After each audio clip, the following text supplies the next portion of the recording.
Hi, everyone.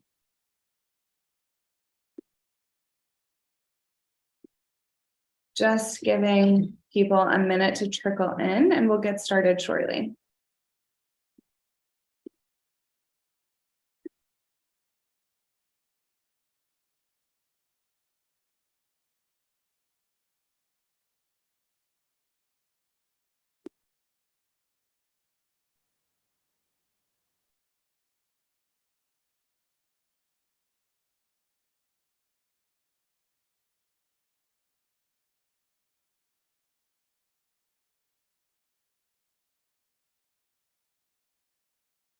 Okay, I think we can get started.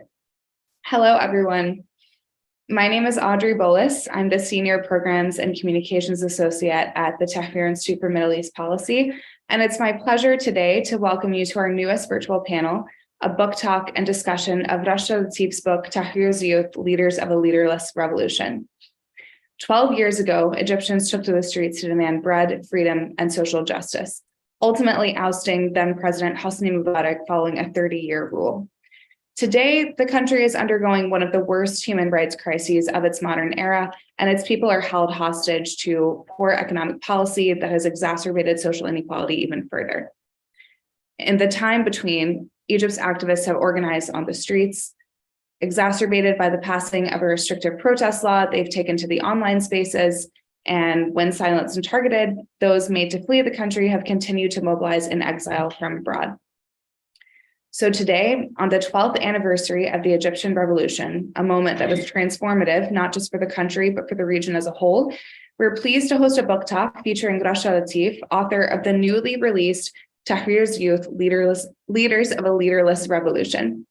We will reflect on the January 25th revolution and the years immediately following, the state of organizing in and on Egypt today, and the challenges and opportunities in the years to come. Before we begin, I want to remind our audience of a few things as usual. Today's conversation is being recorded and will be available after the panel. You can follow along and live tweet with us using the hashtag TIMEP events on Twitter. And of course, as always, we invite our audience to submit questions using Zoom's Q&A function at any time. It's my pleasure to first introduce our wonderful panelists, Rusha Latif and Abdelrahman Mansour. Rusha Latif is a researcher and writer based in the San Francisco Bay Area. She's a first-generation Egyptian American who traveled to Cairo in 2011 to conduct ethnographic research on the uprising. Her interests include social movements and revolutions, the study of gender, class, and race and ethnicity, Islamic studies, and Middle Eastern studies. Abdelrahman Mansour is an Egyptian human rights defender and entrepreneur in digital media and journalism. He's played a vital role in several Egyptian and Arab projects committed to advancing citizens' right to knowledge and access to information. He was also, critically, the co-administrator of We're All Khalid Said, the most significant political Facebook page in the Middle East that played a crucial role in sparking the Egyptian revolution, mobilizing people in peaceful protest. And without any further ado, it's my great pleasure to introduce today's wonderful moderator, Nancy Okail. Nancy is the president and CEO of the Center for International Policy. She's a leading scholar, policy analyst, and advocate with more than 20 years of experience working on issues of human rights, democracy, and security in the MENA region, as well as the former executive director of TIMEP. Thank you so much, Nancy, and the floor is yours. Nancy, I think you're muted.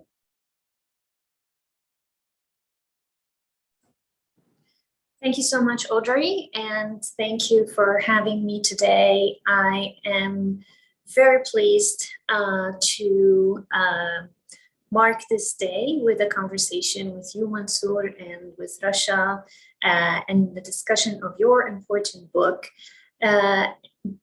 Being here in an event with the Tahrir Institute today means so much to me.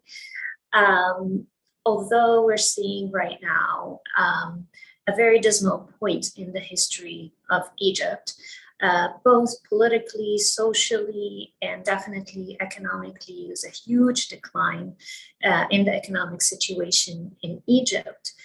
But at the same time, it's sort of marking a lot of things relate to the issue of resilience, the fact that we are here and we're still talking about the revolution, we're still talking about lessons learned and ways to the future means a lot.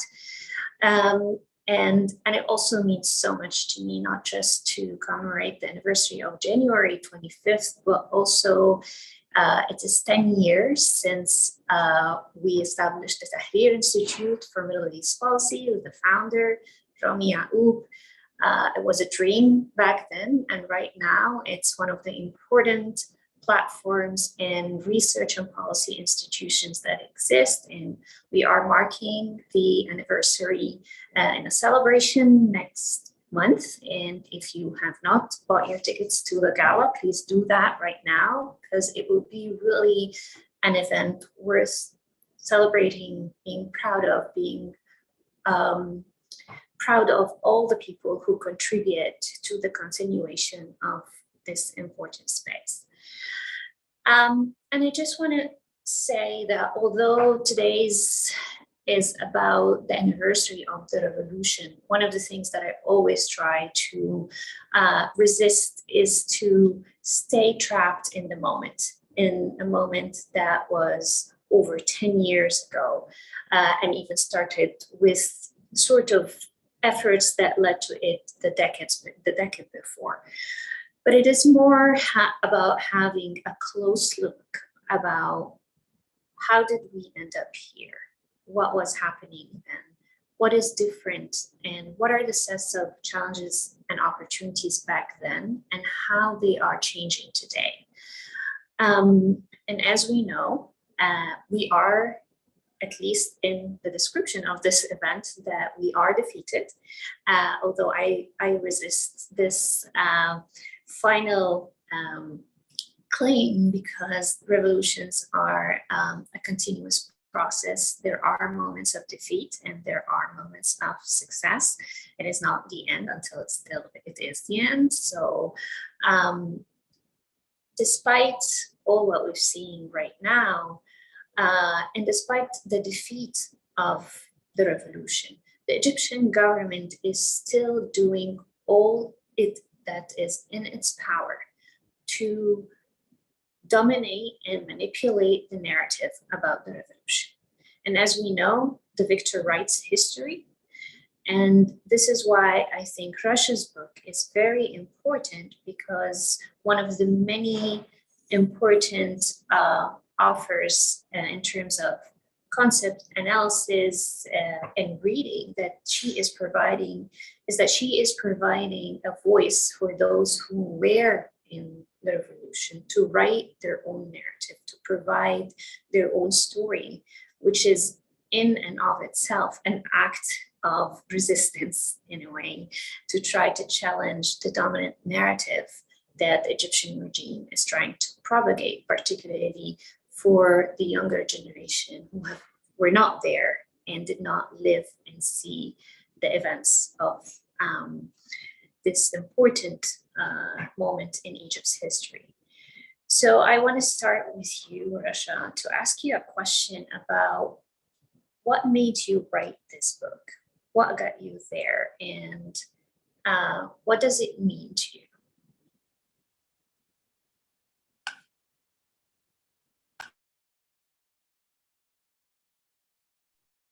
Rusha, you're muted. Sorry, forgot to unmute. Okay. Thank you first, Nancy, for that great introduction to the book and the importance of the book. Before I answer that, I think I'll just tell you a little bit about the book, and then I'll answer that question. But basically, the Tahrir's Youth Leaders of the Leaderless Revolution tells the story of the organized youth who were behind the Egyptian revolution, specifically the January 25th uprising. I trace the trajectory of the movement specifically from the perspective of a group called the Revolutionary Youth Coalition, and I can talk more about them later. And I basically look at the unfolding of that period, the 4 years that we call the revolutionary period, about roughly 4 years from their perspective.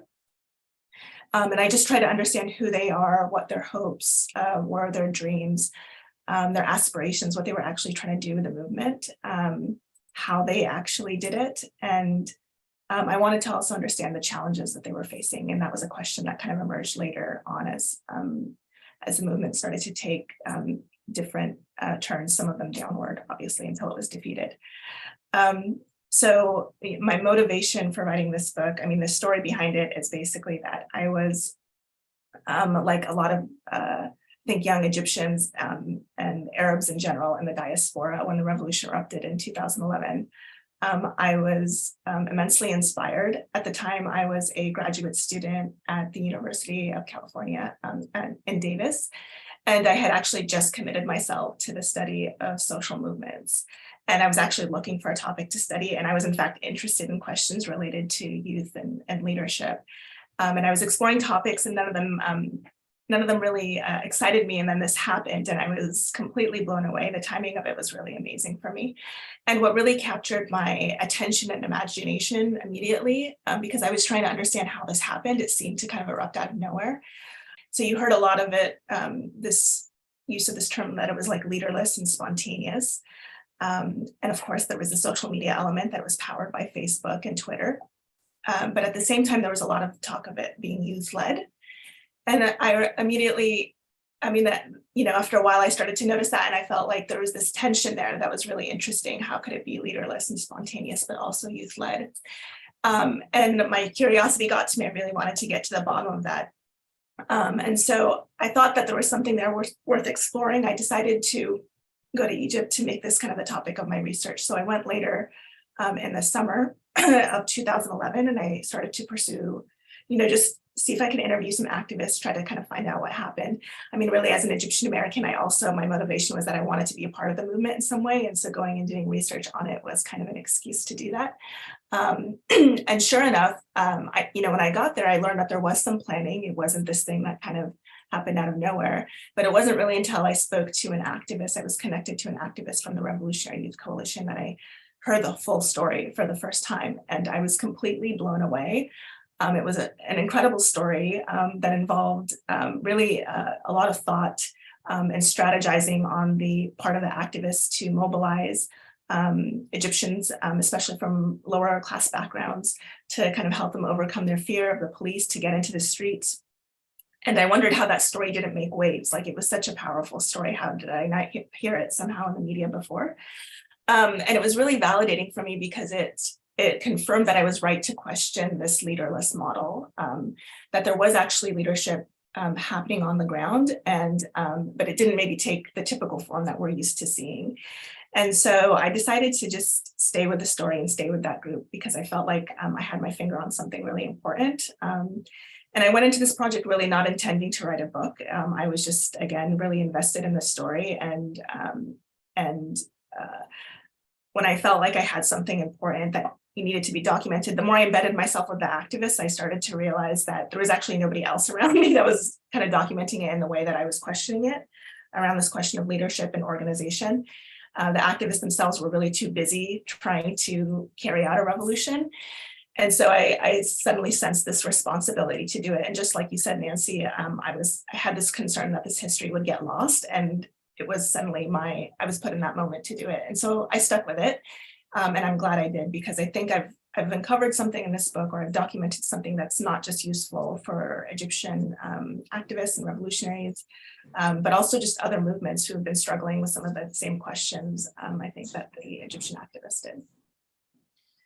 Thank you so much, Rusha. And it is indeed an important book, not just for the past, but also for the present and the other movements that are still struggling around the world, whether we are talking about movements, the anti-war movements, or the Black Lives Matter. These are all movements that are in a moment with a shared global threat, but also a shared global solidarity. And providing such analysis is very relevant today as it was for the revolution back in 2011. And speaking of today, I want to come to you, Mansour, and ask you about what's your political reading of the situation in Egypt right now. Obviously, I mean, us together, like both of us being in exile right now, not there, says a lot. But there's more to it than just the issue of being away or being there. And we need to understand, at least from your perspective, what is the political situation in Egypt right now telling us? Thank you, Nancy, Rusha, and Audrey. I mean, the good news is everyone has been defeated, and this is good news for all of us. For decades, the army have been, having this political influence in shadows for almost 70 years. And after the defeat of the revolution in 2012, 2013, the army had this opportunity to come to power publicly. And I think after almost 10 years in power, Sisi is determined to end this 70 years of a very strong political influence. What have happened in the past 10 years is Sisi and his allies, his regime, not only himself, destroyed every potential entity in the country, from political parties to social networks, to business community and media entities and everyone, even the Supreme Court. He has appointed one of the military generals recently in the court. And this is, I think, was a big mistake, because you cannot run a country like Egypt with like 100 million citizens with only the army. You are losing a lot. You are even losing the image of the army. I remember now, 30 years ago, 20 years ago, during Mubarak time, people were angry because they were seeing many police officers working in many ministries after their retirement. Now we are, and I remember how much angry ordinary citizens were against those police officers. Now we are seeing the same direction, as we are seeing many army officers after their retirement or even during the service being part of many institutions or even the government. I think what Sisi has done to the army and his very strong role in the image of Egyptian population was a huge defeat to even his political vision. And this is actually lead us to a very existential crisis in Egypt. I think Egypt is going to face two things in the future, and I think maybe the near future will face an opening moment, because everyone is suffering, and we can hear the anger from everyone in every city, in the internet, in the streets. And also the other thing, that we don't have very strong institution to carry this transition of change to a more democratic, open regime in the future. And these require, huge questions and answer to be prepared by people like you, like myself, and other people in exile inside the country. And this is actually a new thing that happened in Egypt in the last 10 years. For almost, as I remember, in the modern history of Egypt, Egyptians usually used to travel a lot around, to the west, to the Gulf countries, and mainly to the Gulf countries. And at that time, both environment in the Gulf countries and Egypt shared similar environment of political vision, very conservative thoughts. But also for the first time, we have witnessed a huge wave of Egyptians who are fleeing the country for many reasons, exile for political reason, continue their studies in a mega numbers, moving their jobs to Europe, or even to right now Saudi Arabia. So we are now seeing a huge number of Egyptian community all over the world. Those people also for the first time, we are seeing kind of a designed political and economy and social class that weren't made under the government eyes. So those people living abroad, discussing, organizing, creating events, sharing common thoughts. I think these groups are going to play a huge role in the future among the institution in the country, among the army itself. If Sisi and his allies are smart enough, I think they should consider the coming, and from now to the coming years, and an opening moment that they can use very peacefully since we are having the presidential election the next year, to agree in certain potential candidate that understand Egypt well, because also if we go back 2011, I think our thoughts, our vision, and also our perspective on Egypt politics was kind of cliche. We couldn't understand our resources, our ability to manage this country, and I think we still need a kind of a conservative candidate or person in the future to manage these very different elements in the political arena in Egypt. So I think there is still a chance to have a very smooth transition in Egypt. Of course, this revolution happened 12 years ago, but we don't, I think, we don't aim for a revolution, especially with this global instability, with the Russian invading Ukraine and the high debt in the country, and even the instability around us, from Sudan to Libya and other countries. So I think, and also I think Egyptian collectively are smart not to create any unexpected movements, because also they are aware of the Sisi rule and the army and everything running in the country. So I think we are waiting for Sisi and his allies and political and business community figures to stress more on peaceful transition to manage all these issues in the country. Thank you, Mansour. And as you say, like, there are some preferred scenarios, but there are always so many possibilities, and the different factors and elements that contribute to it are just all over the place, whether domestically or regionally or globally, with what we're seeing about, as you mentioned, the war in Ukraine, climate change, and global inflation. All these things may have influence on what's going on or what will happen in Egypt. And I always get this question from international policymakers asking, like, oh, what do you think about the situation in Egypt? Is something going to happen? And the implied assumption of this question, or the underlying assumption, is like, the question says, like, is something going to happen as 2011? Like, would that moment come again? Of course, this situation, circumstances, and the people themselves are different. Something could happen, a trigger could happen an hour from now, and things go into completely different direction.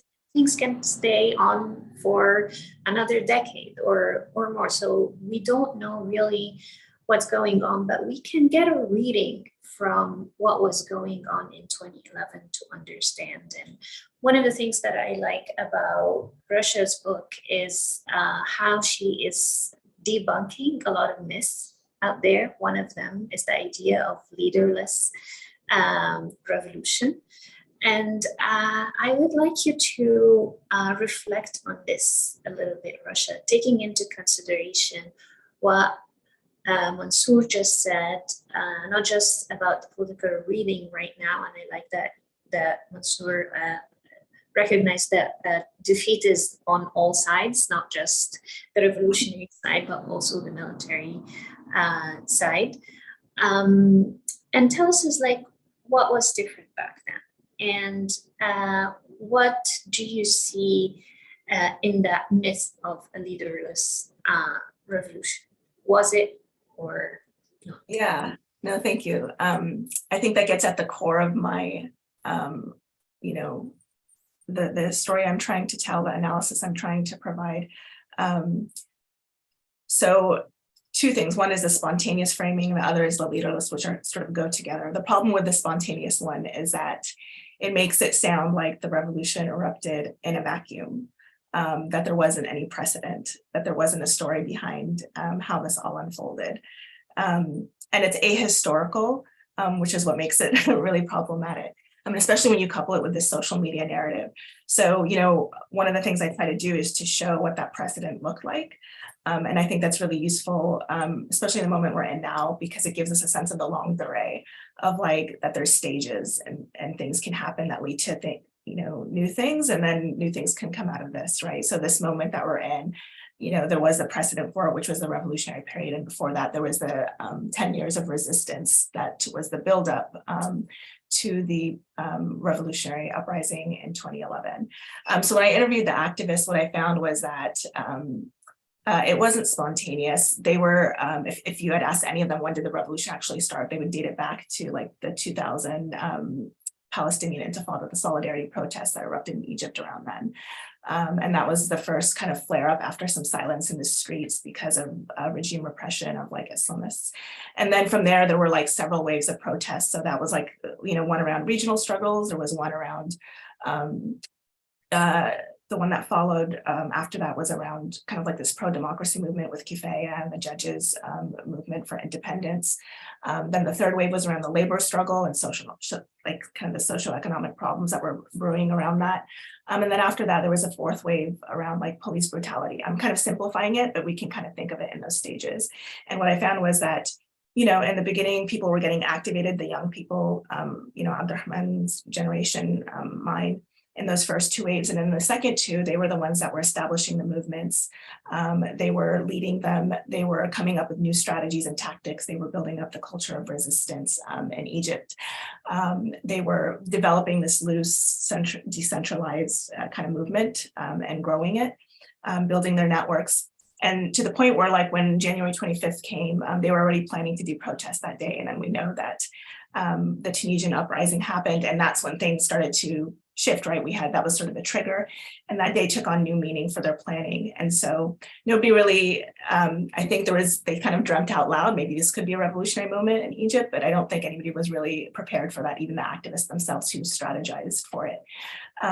So you had this eruption that was unexpected, and now the story of kind of leadership and leaderlessness gets interesting from there, because you had these young people who are now suddenly at the forefront of this, and they had to kind of figure out how to take this, capitalize on this opportunity to drive change in the country. And nobody was really prepared, because they were now transitioning from a resistance movement to like trying to do, what a revolution does, which is technically capture the state, but that wasn't something that was part of their planning. And so this was something that was emergent. They were kind of the emergent kind of vanguard. They had to figure out how to do this. And they faced a number of challenges. And I think that's why the leaderless framing kind of bothers me, is because when you say that this movement was leaderless, you suddenly, you reduce leadership to the single kind of charismatic figure, when that's kind of like an older model. And I think there was kind of something new that was trying to emerge, which was, you actually had a lot of leaders, activists in real time and space, who were trying to figure out how to drive this. They had dilemmas on the ground. They were actively strategizing and trying to figure this out together. And so I think zooming in on those kind of conversations that they were having, the dilemmas are really instructive. I think there's a lot for us to think about. Those insights are really useful for thinking about, as people on the ground who want to push for change, how do we do that in this moment? How do we deal with the complexity of the circumstances?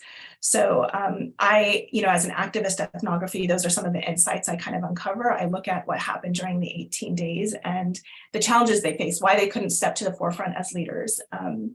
And for instance, in that moment, Egyptians were really tired of leaders, and everybody actually kind of fetishized this idea of a leaderless movement. And so the activists themselves were like, okay, how do we do this? We can't claim to be leaders, so we'll lead from behind. So there was like this performing leaderlessness, which was a very interesting dynamic. There was also this challenge of, how do we come up with a unified vision for leading the country when we have so many like ideological currents present in the square? I mean, when it came to trying to remove the leader, Mubarak, that was a pretty easy goal that people could converge on. But beyond that, thinking through vision, that became very challenging when there were so many different ideas. So, if you were to take that as an insight for thinking about how to move forward, there has to be some way of kind of conceptualizing how to overcome those differences to be able to get everybody sort of on the same page towards a common goal.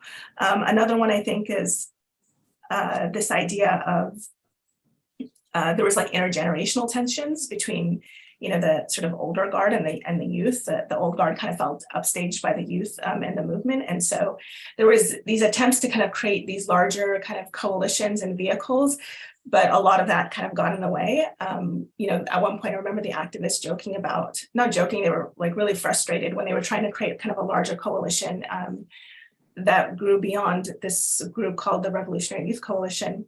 I think it was called the Revolution United, I forgot the name of it, but it was a larger front. There was arguments over who would read the statement, right? The press statement. There was a lot of egotism that came into play. So these are things that maybe people don't think are important, but they are, because I think what we're starting to see is that there's this new model of leadership that wants to emerge that's maybe more leaderful, but there needs to be like a way of like conceptualizing that and dealing with that. So these are just some of the insights that I think about when I start to think about the future and where this can go. I think there has to be, I think the kind of pillars that we sort of need to think about are, the who, what, why, when, and where, right? Who are the people that are going to be involved in this effort? The what is it that we're actually trying to achieve? And that's, I think, what Abdelrahman talked about, the projects, the vision, the plans, the where are the spaces where we kind of carry this out, timing in terms of when. And so these are, I think, kind of with like pivot points to kind of think about when thinking about like the future and how we theorize and conceptualize where we want to go. Well, thank you, Rusha. And I think what I like about your perspective is that it provides the multi-dimensional perspective on why or why not things happen the way they are. But I think a central concept in what you were saying is the idea of organizing. Yeah. And I want to get to Mansour and just want to see from your perspective, what are the prospects for organizing at the current moment in Egypt, whether within, those who are in the country and those who are outside, and what are like the opportunities and challenges to that. But also, there's an intersecting theme or issue is that a lot of people would just defer the defeat to the lack of vision or a lack of unity around a single vision. I personally don't think that this is particularly the main issue that we're missing, and this is very important because people think now, if only we have a vision, an alternate vision, we would be able to do something different. But I think what was as important, or even more important, is that not just the vision, but also the capabilities to implement that vision. And capabilities, I'm not just talking about skills and experience, but also resources and political support internally and externally. So how do you see the prospects of such a political movement right now in Egypt? Thank you, Nancy. So as you mentioned, the vision is there, I think, and it had been there for like more than 10 years. This big question of what is the alternative that was asked, usually media and even other people were asking the opposition, do you have any other solution? Yes, there is a solution. There are many think tanks, there are many policy centers, there are many universities with their studies about solution towards climate change, towards economy, towards many other issues. And I agree, we are stuck in this space of not having the right space to organize, because as we all know, Sisi have been, attacking any public space that were available for Egyptian to even talk to each other. All the media outlets who are independent have been blocked in the country. Most of the figures who have been leading the discussion in the country are jailed. Ala Abdel Fattah and others from academic and research have been jailed for many years. And I think this is the aim of the current regime, is to make people always panicked and in fear, so they can't even think about the future. And that's why I think come the importance of having Egyptian in exile, or even Egyptian abroad, not even in exile, because these so the space of being free of fear and pressure by the regime can give us a relaxing moment to think about the country. I think the digital organizing will play a huge role in the country in the future, also even right now. If we are following TikTok, Facebook, and Twitter, we still see a huge anger waves when there is a huge decision happened in the country. So we are seeing individuals still can speak up against the authority. And I always argue that, creating a movement is not that difficult, but maintaining the movement is always the difficult task. So I think if there is an opening moment in the future, bringing people together and asking them to be united in a certain political movement or parties is not very the difficult question. We have seen Lebanese gathered in the uprising or like intifada very quickly, and being able to create new political groups and other different ways of organizing. So I don't think that our potential of organizing Egyptian is really difficult. The thing is that we don't have the right space. And even when the current government or current regime invited different political groups to come to this national dialogue, people came and people went and they offered solution. So it's just matter of having a very little space to discuss. As we also have seen in the past few years, our capability as Egyptian community abroad have been also developed. We have been part of this global advocacy activity to reach every institution to advocate for Egyptian rights. We have been able to be in the media. We have been able to bring our cause to the public. So I think we are doing well regarding that, and I think there is this issue of the counter revolution that is trying to make their opponent, their progressive groups, always think they are defeated and they cannot do anything. But we have established, I can list many successful campaigns that were able to bring people out of jail, many campaigns that were able to bring new discussion about policy, economy. Like we are now seeing the IMF and World Bank are repeating our demands, the opposition demands for the past 10 years. And they are carrying the same asking that we have been writing about in Facebook and many articles for like over 10 years. So I think Egyptian abroad and inside the country are doing what they can do. And it's still matter of the decision by the current regime to be able to read this anger in the streets and be smart and wise about not to take the country into another difficult or like collapsing mood or attitude, and not to suffer, to make Egyptians suffer more in the coming years.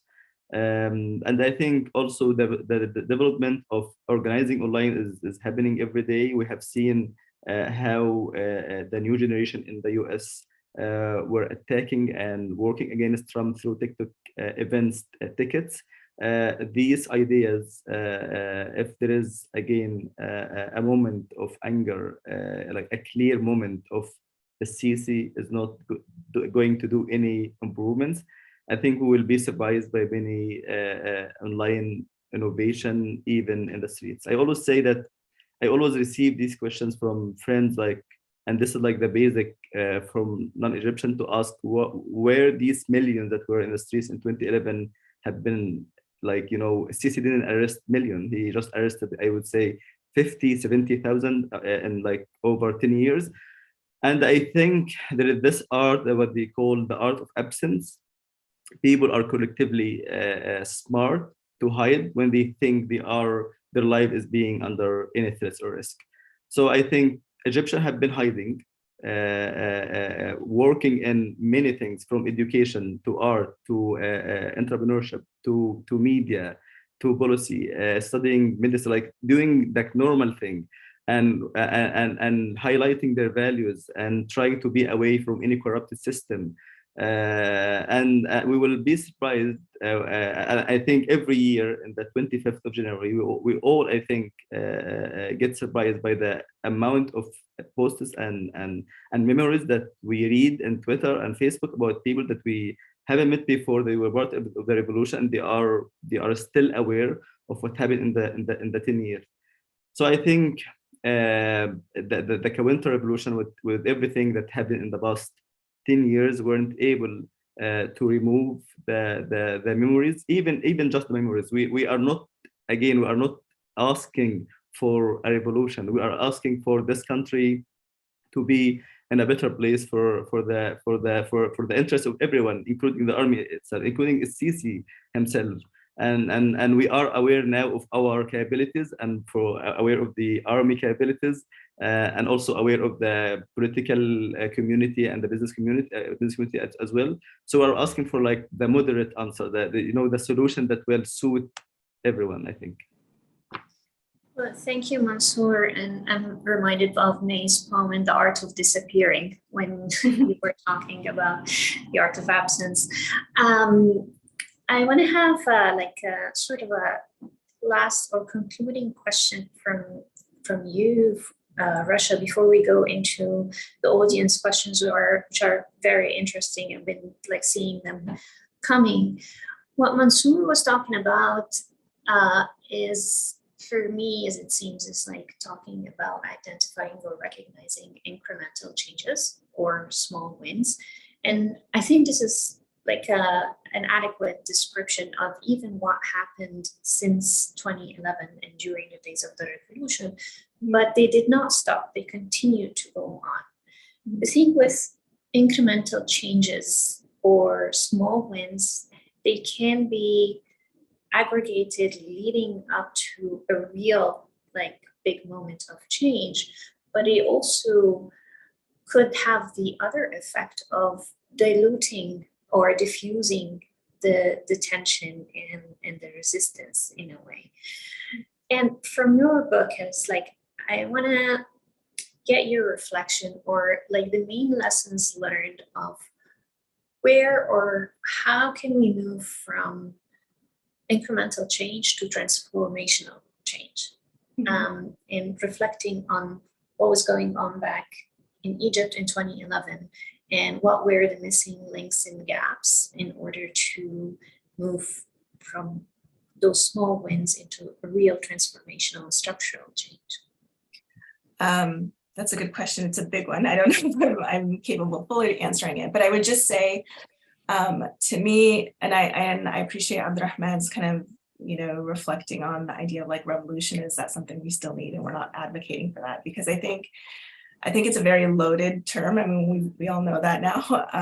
It means a lot of different things to a lot of different people. And the question is that the right term to talk about the kind of social transformation we're looking for? And I'm not trying to advocate for revolution versus reform. I'm just from my own reading of what happened and how the activists were engaging with these questions, I feel like there's a lot from that experience that can fuel imagination and the way we think about new models for trying to achieve transformative, major social transformation, systemic structural change.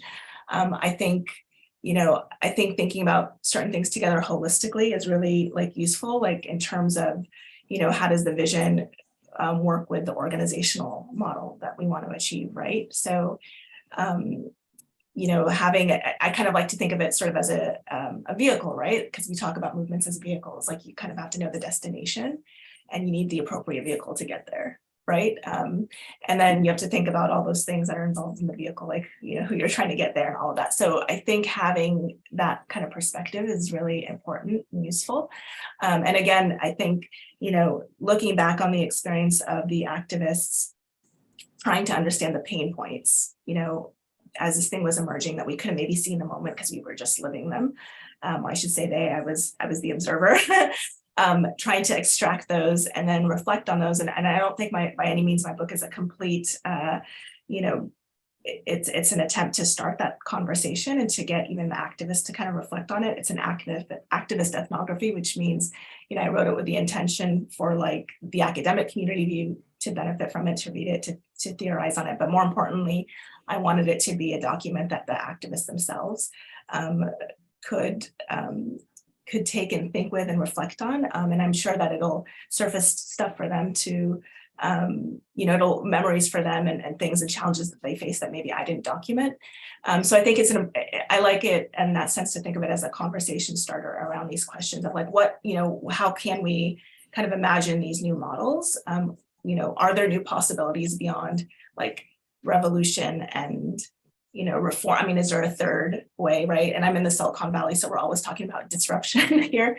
And it's a conversation actually movement activists and other movements are having is like, there needs to be kind of the social movement space is ripe for disruption. There aren't a lot of like models to work with for organizing. Even in revolution theory, I don't think there's been a lot of innovation since,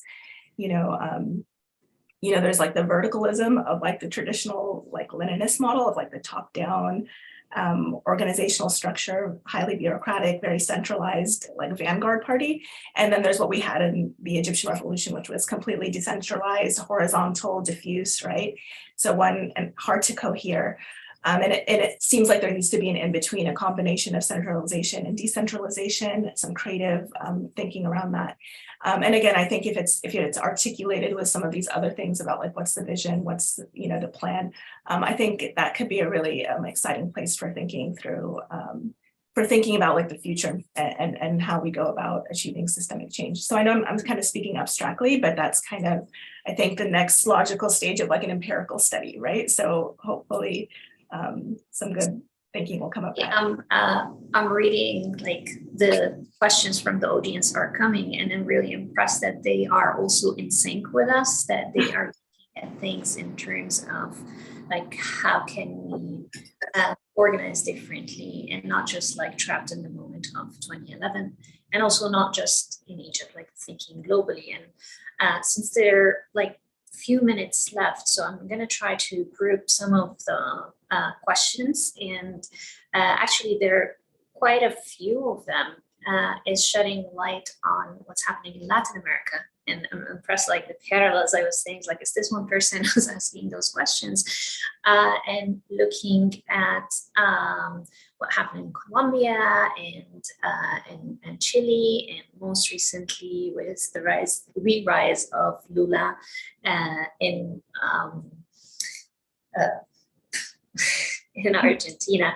And the question, like one of the questions like that captures the whole theme of like, how can we, Egyptian opposition, respond to Lula's invitation to create a worldwide alliance against extreme right, which is, I think, is just like a good way to capture what's happening globally. We're seeing like the rise of conservatism and right wing, but we're also seeing the amazing moments that we saw in Brazil. It's like, I think the world was celebrating. It was not just there or just in Latin America, and also some hopeful indications from Chile and Colombia. So Mansour, what do you think about that?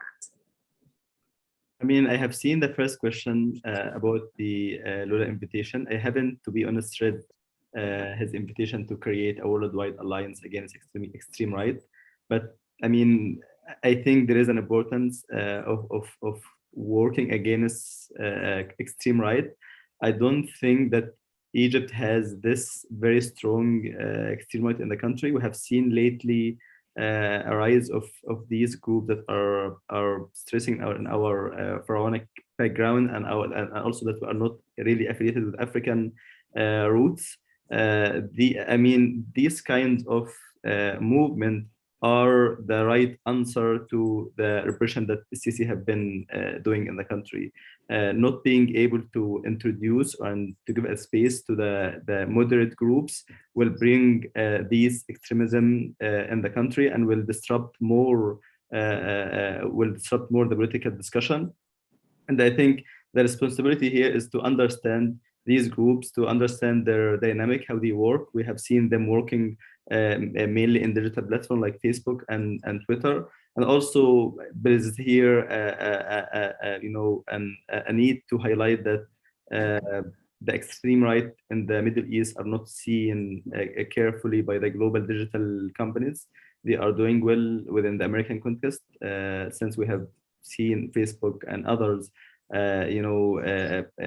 fighting against mega groups in the country, but there is no understanding yet of what we are having now in the country. So the right answer is to call for democratic transition in the country, to be able to have an opening moment, and to bring again this diverse groups of socialist, liberal, leftists, and even Islamist, and other groups, to be able again to bring people attention. Because if we are not seeing political ideas discussed in the internet and public TV or like in radio, what will be left to ordinary citizen is to listen to any nonsense ideas that we are seeing right now. So I think these global calls is really important. In some context, they could not. I mean, they may be not really the right call for a situation like Egypt and other groups, since we are in Egypt, in Syria, in Sudan, in other countries. The main cause of these groups rising is the government, not even the society. Society is not welcoming them. They are not really celebrating them. But the insane way of repressing ideas and jailing researcher, thinker, and political figures is the main reason for this idea to grow around. But also there is a need also for us not to be only discussing and putting efforts around only Egypt. We are part of a global democratic crisis. It's happening in the US. We have seen it in January 6, 2 years ago. We have seen it in many other European countries electing fascists.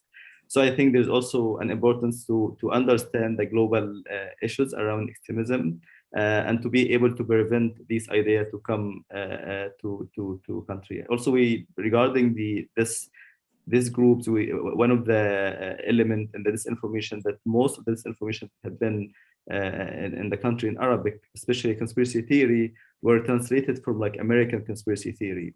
So I understand there is a need to understand the global extremism groups and activity, but also there is another need to push more for democratic transition in the country.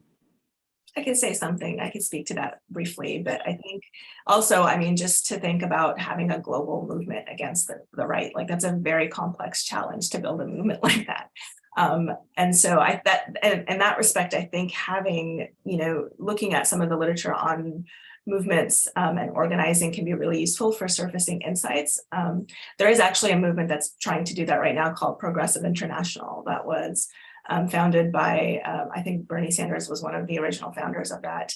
And they're building a global coalition to try to, it's sort of framed as a planetary movement. But again, how do you actually, and that's what I keep saying, is there isn't really any models to think about how to actually do something like that, how to actually connect people globally and get them sort of on the same page and have those conversations. It's a matter of thinking about structure. It's also space, right, to do that kind of work, and then to keep people invested in it, because those things can die out very quickly. So I think also just taking that lens too and thinking about that is kind of important. The need is there, I think, as the questioner asked and Abdelrahman confirmed, but it's just how do you do it, I think is a question that's important to ask. I think, I see it a little bit differently, or in a way that it's not a global movement working together, but there is some global solidarity of work and exchange of experiences. Back when I was leading the Tahrir Institute, we had a very interesting meeting of coalitions in Brazil from Black Lives Matter and the Arab Spring, which was really one of the most interesting spaces for discussion and exchanging movement and understanding the global challenges. And I think, I mean, what I like about this idea is also countering the concept of the overinflated sense of influence of the US as a single actor. And I always get that question. It's like, if only the US back in 2011 did that or did not do that, Yeah. as if that this would be the single and only factor that would move things into one or the other direction. So I think the idea of at least conceptually thinking about decentralized power vehicles, such as the connectivity over movements of the left in Latin America, or any movement of resistance. And actually, I mean, the coming question or group of questions, there's one like that sort of represents it, and it touches upon what you mentioned, Rusha, about ideology and the lack of cohesive ideology. I'm going to just read one of them out. Do you think that the lack of cohesive ideology among the revolutionary group played a role in the failure of the movement to form a bedrock of a future vision of the state? I think that that's something I will say this, it definitely was what broke apart the Revolutionary Youth Coalition, and that was one of the contributing factors. So that's the main group that I studied. That the Revolutionary Youth Coalition was made up of a network of youth movements that were active in the decade before the revolution, and they were of diverse ideological groups. There was liberals, Islamists, leftists. They formed this coalition after they had worked to instigate the uprising, and then about 12 days into the uprising, when they realized there needs to be some sort of a leadership vehicle or organizational structure, they formed the coalition. And it was a model organization in the beginning for trying to kind of overcome these differences. But eventually, as that common goal of removing Mubarak was gone, and it came to the point of trying to conceive a way forward, definitely, I think there was ideological tensions that got in the way. And at some point, the coalition didn't feel like they needed to stick together anymore. So right after Morsi was, right after he came to power in 2012, they dissolved as a group. But it was kind of tragic in the sense that, like, you know, there was things that they couldn't get over as a group. And so I do wonder if that is reflective of what is happening in the wider movement, that those tensions that they couldn't overcome eventually. I mean, I think we saw it play out in the way that the revolution ended up, you know, getting defeated ultimately with what happened between the Islamists and the revolutionary camp. But there was no way to kind of, on the larger movement scale, get kind of everybody on the same page. And so, you know, in one sense, I think the defeat is a gift. I know it's hard to speak about that in these terms right now, and when the cost has been so high, but hopefully one day we'll look back at it and see it as a gift, because maybe it'll be a way to kind of think through these challenges and figure out models for how do you get people on the same page? What do we have in common that we're trying to achieve here? And then how do we manage our differences? That in my mind is a really important question, and not just for, you know, Egyptian, like, you know, folks in Egypt or the Arab world, but even here in the US, I think we're seeing these stark ideological divides that are becoming really problematic. So. Well, thank you, Rusha. It is such a rich discussion, and unfortunately, we're coming close to the end. So I want to give Mansour an opportunity to reflect on that questions or any final remarks that you want to share. Thank you, Nancy. I think I will say a very quick comment about this question and like reflect in the bigger picture. I think there is a need in the Egyptian revolution and the current Egyptian situation to review and to visit many terms and imagination and solution. The first one that Rusha mentioned, the ideology, I think this term was really heavy used in the country and argued by many academic and scholars, which I disagree with many of you know, those that are in the public discussion. Those groups that Rusha discussed at the end, they were part of many political parties. They didn't stay only in this youth group, Tilafshab Saura. They moved to different ideological parties and groups, and Egypt was full of, I mean, even like in 2012, we were polarized by many, the heavy ideology that we were witnessing among parties, among liberal leftists. So there is the country is full of ideology. We can agree or disagree with who is affiliated with what parties, but also I think the country now is beyond the ideology. The country is literally facing existential crisis about many issues, from the like from the really basic needs, from the water to the debt, to the climate change, to the how to run, 100 of 110 population. Our imagination of Egypt is stuck in the 2011 and also in a small country of 70 million. The country have been expanding in the past 10 years. There is hate among, in every almost house in the country. There is violence in every corner in the country. There is a crisis inside the army, inside the largest groups, from business community to Islamists to secular to leftist. Everyone is asking and reviewing the basic question of their existential, presence in the country. I think this is, and that's why Egypt at some point very soon needs a national plan, a national project. The ones that were implemented in Germany after the World War II. We are heading toward kind of these crises, because even in our neighborhood, in our region, many countries like Saudi Arabia, whether we would disagree with the political situation, human rights in Saudi Arabia and other things, but they were able to answer and to go in a very speedy transition. Qatar, other countries, even Sudan, our very closest neighbors were able to answer basic questions. Sisi is stuck in 2011, not even 2013. Muslim Brotherhood are stuck in the moment of 2013. Some revolution groups are stuck in different moments, whether it is Rab'a, it is 2011, it is 2012, even it is 2019, or in Bursaid. So, and to go forward, to create a new future, we can reflect, we can think, we can revisit our memories, but also we should, and there is a need to think about the future and our current crisis. We are facing, all of us, from the opposition, from the very radical opposition to the very radical supportive of government, a very huge crisis that will touch everyone's life. No one is protected in Egypt. We have seen in the COVID-19, the first 3-4 weeks, that the top higher military officers died of COVID-19 because the country didn't take COVID-19 seriously. So even the people who are running the country are under threats of not taking it seriously. So I think we are facing a huge crisis, a huge existential crisis that will change Egypt from this idea, or that we always brag about, the 7,000 civilization, all of these things, to a very bad situation. And this is the main task for all of us.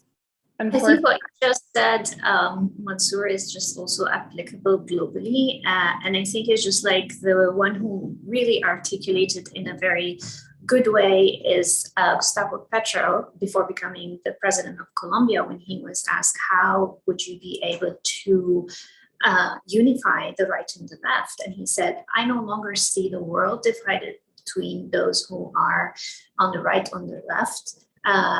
I see it with those who are pro-death and violence and destruction of the planet, and those who are understanding of the crisis of climate change, the pandemics, those who are supportive of gender equality and all the other equitable, peaceful, and just ideas that would enable us to live, because the threats are actually not going to be discriminating on who's on the right and who's on the left. And I know we're actually over time, and Audrey is anxious to close down, but this has been really an enjoyable conversation, and I'm really grateful to be here and to celebrate this day with you, Mansour, and to discuss your important book, Rusha. Thank you so much. Yeah, I just want to thank Rusha and Abdelrahman. This has been such a timely conversation on the 12th anniversary of the revolution. And thank you so much, Nancy, for beautifully moderating the discussion. It's great to have you for this. I just want to tell our audience, I'd really encourage you to look for a copy of Rusha's book. I've left a link in the chat to her website where you can figure out how to get your hands on it. and learn more about it and her work. You can also follow TIMEP on Twitter, Facebook, and LinkedIn to stay engaged with our work. I've left relevant links in the chat there as well. And as Nancy very kindly mentioned, this year is also quite special for us as it marks 10 years since TIMEP was founded in the wake of not just the protests in Egypt, but across the region around this time. And so you can join us for an in-person gala and celebration in Washington, D.C. and on February 16th. Or if you aren't in D.C., you can support us to help us start off a new decade of even stronger work. And I've left a link in the chat as well, where you can learn more about that and our efforts around our anniversary. But I just want to thank our audience again, as always, for joining us and contributing so much to this discussion. These conversations are never the same without your engagement.